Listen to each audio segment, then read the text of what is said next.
त्र्यम्बके गौरी नारायणी नमोस्तुते।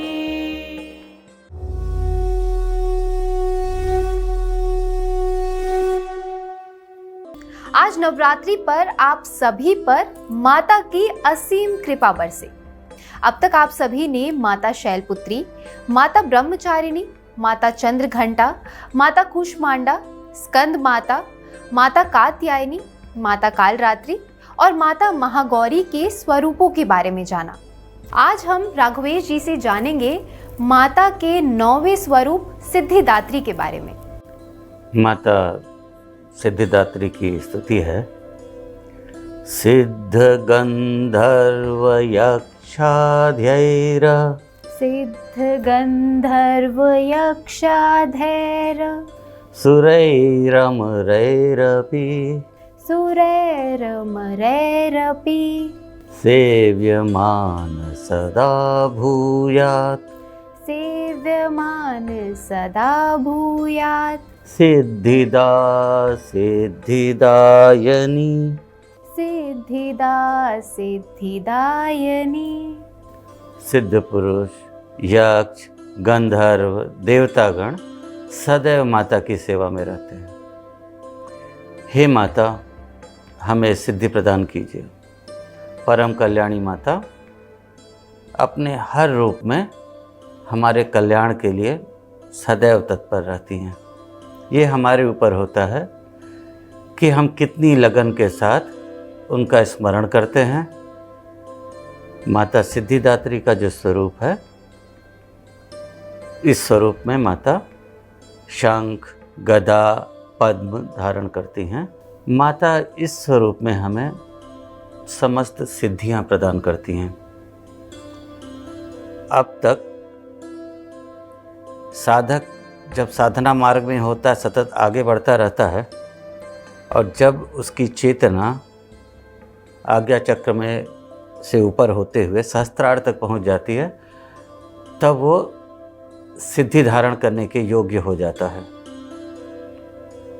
सिद्धियों को पाना जितना कठिन है, उससे ज़्यादा कठिन होता है सिद्धियों को संभाल पाना विवेकपूर्ण तरीके से।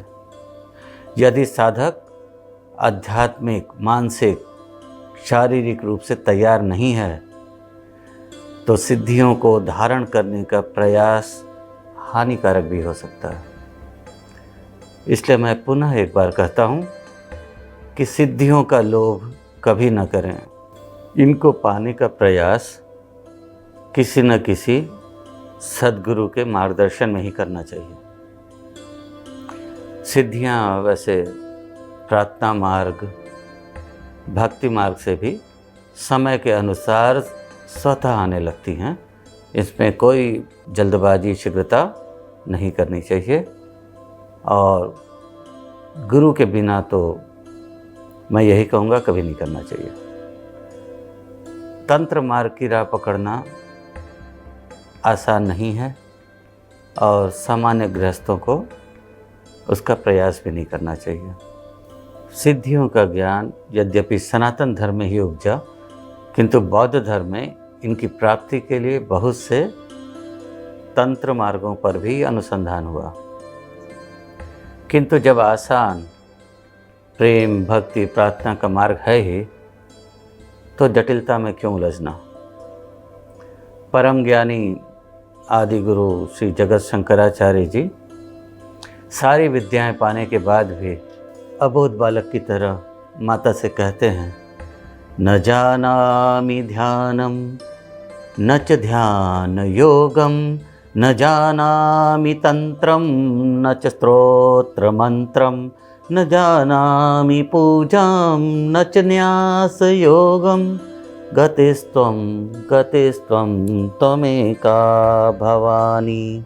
राघवेश जी, अर्थ भी समझा दें ताकि आसानी से समझा जा सके। श्री आदि शंकराचार्य जी माता से बोलते हैं इस भवान्याष्टक के अंश में, न मैं ध्यान जानता हूँ, न ही ध्यान योग जानता हूँ, न मैं तंत्र जानता हूँ, न ही मंत्र जानता हूँ, न पूजन की विधियाँ जानता हूँ, न ही संन्यास का योग समझता हूँ। माता, मेरी गति सदैव आपकी शरण की ओर रहे। गतिस्त्वम त्वमेका भवानी। आपकी सलाह हमारे दर्शकों के लिए बहुत ही उपयोगी है। अब ये सिद्धियां क्या होती है, इस पर भी कुछ प्रकाश डाल दीजिए। अवश्य। सिद्धियां दिव्य शक्तियां होती हैं। इनके बारे में कहा जाता है, जन्म औषधि मंत्र तपः समाधि जा सिद्धिया। अर्थ, जन्म, औषधि, मंत्र, तप, समाधि के माध्यम से सिद्धियां पाई जा सकती हैं। सिद्धियों के विषय में योगेश्वर भगवान कृष्ण एवं उनके अनुज उद्धव का संवाद श्रीमद् भागवत के 15वें अध्याय में वर्णित है, जहाँ माधव श्री कृष्ण उद्धव को सिद्धियों के बारे में समझाते हैं। 8 प्रमुख सिद्धियां होती हैं जो आपके आराध्य से आपको प्राप्त हो सकती हैं। 10 अन्य सिद्धियां होती हैं जो मनुष्य में सत्व गुण के विकास से स्वतः आने लगती हैं। प्रमुख 8 सिद्धियां हैं। अणिमा, अपने शरीर को इच्छा के अनुसार एक अणु के आकार तक छोटा कर लेने की क्षमता। महिमा, अपने शरीर का आकार जो है वो बृहत्तर, बहुत बड़ा, जितना बड़ा चाहे उतना बड़ा कर लेने की क्षमता। इसके बाद आती है लघिमा। लघिमा में शरीर का भार जो है वो वायु से भी हल्का हो जाता है, जिसको लघिमा सिद्धि होती है, वो कर सकता है। ये तीनों सिद्धियां शरीर से संबंधित हैं। फिर आती है प्राप्ति। किसी भी चीज़ को पूर्ण संतुष्टि के स्तर तक पा लेने की क्षमता इंद्रियों से संबंधित सिद्धि होती है। प्रकाम्य। प्रकाम्य जो है वो भौतिक रूप से दृश्य एवं अदृश्य सभी पदार्थों को देख सकने की क्षमता। ईशिता, माया को अपने अनुसार चलाने की क्षमता। वशिता, विषयों से न प्रभावित होकर उनके बीच रहकर उनका उपभोग भी करके लिप्त न होने की क्षमता।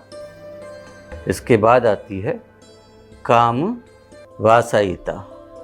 जितने सुख हैं सबकी पराकाष्ठा तक पहुंचने की क्षमता। राघवेश जी, 10 दूसरी सिद्धियां क्या हैं? ये जो 10 दूसरी सिद्धियां हैं, उनमें पहली होती है अनुर्मिमत्वम, जिसका अर्थ है भूख प्यास के अनुभव से परे हो जाना। उसके बाद आती है दूरश्रवण, दूर की ध्वनियाँ भी आसानी से सुन पाना। दूरदर्शनम, दूर की चीज़ें भी आसानी से देख पाना। मनोजव, मनोजव सिद्धि जो होती है वो जिसे प्राप्त हो जाती है, वो अपनी इच्छा के अनुसार किसी भी स्थान पर जब चाहे आ जा सकता है। काम रूपम, जैसे रूप की कामना हो, जैसा भी रूप बनाना चाहें वैसा रूप धारण कर लेने की क्षमता। इसके बाद आता है परकाया प्रवेश। परकाया प्रवेश की सिद्धि जिसे मिल जाती है वो किसी की भी काया में प्रवेश जब चाहे तब कर सकता है। स्वच्छंद मृत्यु, जिस साधक को ये सिद्धि प्राप्त हो जाती है वो अपने मृत्यु का समय और तरीका स्वयं निर्धारित कर सकता है। इसका एक उदाहरण है, महाभारत में स्मरण होगा कि भीष्म पितामह बाणों से बिंध गए थे, शरशैया पर पड़े थे, किंतु उन्होंने कहा कि मैं शरीर तभी त्यागूंगा जब सूर्य दक्षिणायन से उत्तरायण में आ जाए। देवताओं की क्रीड़ा का दर्शन कर सकने की क्षमता। यथा संकल्प सिद्धि, जो संकल्प हो उसको प्राप्त कर लेने की क्षमता, पूर्ण करने की क्षमता। आज्ञा अप्रतिहता गति, जिसको ये सिद्धि प्राप्त हो जाती है उसकी आज्ञा का उल्लंघन कोई नहीं कर सकता। वो सिद्ध हो जाता है अपनी आज्ञा का किसी भी प्रकार पालन करवा लेने में। और इन 10 सिद्धियों के अतिरिक्त 5 और सिद्धियां हैं जो योगियों को सुलभ होती हैं। त्रिकालज्ञ, भूत भविष्य वर्तमान तीनों कालों को देख सकने की, जान लेने की क्षमता। द्वंद्वजयी, सुख दुख राग द्वेष सर्दी गर्मी जैसे द्वंद्वों पर विजय प्राप्त करने की क्षमता। परचित्ताभिज्ञ, परचित्ताभिज्ञ मतलब दूसरे के मन में क्या चल रहा है, दूसरे के चित्त में क्या चल रहा है, ये जिसे सिद्धि प्राप्त होती है वो जान सकता है आसानी से। आज्ञार्क, अम्ब, विष आदि जिनको ये सिद्धि प्राप्त हो जाती है वो अग्नि, सूर्य, जल, विष पर नियंत्रण पा लेते हैं। अपराजय, किसी के भी द्वारा अपराजय सिद्धि जिसको प्राप्त होती है वो जीता नहीं जा सकता। इन सभी सिद्धियों को देने वाली माता सिद्धिदात्री ही हैं।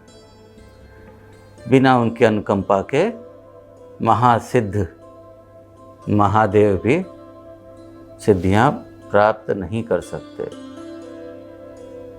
सिद्धियों का महत्व आप इसी से समझ सकते हैं कि महाविष्णु ने भी जब रामावतार लिया था तो प्रतापी दैत्यराज रावण का संहार करने के लिए उन्हें भी अंजनी पुत्र शंकर सुवन केसरी नंदन हनुमान जी की सहायता लेनी पड़ी थी, क्योंकि हनुमान जी अष्ट सिद्धि के ज्ञाता थे।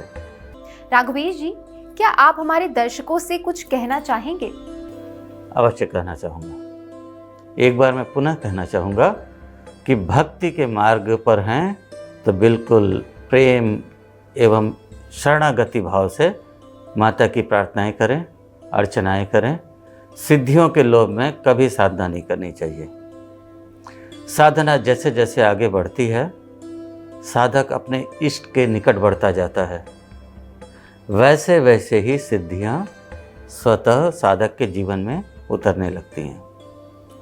किंतु सिद्धि का अनावश्यक प्रदर्शन साधक को भारी भी पड़ जाता है, क्योंकि तप या आराधना से संचित ऊर्जा का प्रयोग आवश्यक है अपने आराध्य तक पहुंच पाने के लिए। यदि उनका ह्रास होता है, यदि हम सिद्धियों चमत्कारों का प्रयोग करते हैं तो उस ऊर्जा का ह्रास होता है, खर्च होती है मतलब, और हम अपने साधना मार्ग में उतने ही पीछे चले जाते हैं। उसको पुनः प्राप्ति के लिए ज़्यादा मेहनत करनी पड़ती है। एक तरीके से यदि आपको साफ आसान तरीके से बताऊं तो सिद्धियां भगवत प्राप्ति के मार्ग में सहयोगी नहीं बल्कि भटकाव हैं।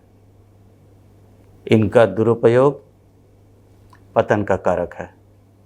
यदि आप में किसी को लगने लगे कि आप में इष्ट की कृपा से कुछ विशेष क्षमताएं पनपने लगी हैं तो प्रसन्न होने की जगह सतर्क हो जाइए। तंत्र मार्ग से यदि कोई साधक अपने इष्ट के निकट पहुंचने का प्रयास कर रहा हो तो उसे तो बहुत ही सतर्क रहना चाहिए। बिना अच्छे गुरु की छत्र छाया के इस मार्ग पर बिल्कुल आगे नहीं जाना चाहिए। गृहस्थों को तो इनसे छेड़छाड़ भरसक नहीं करनी चाहिए।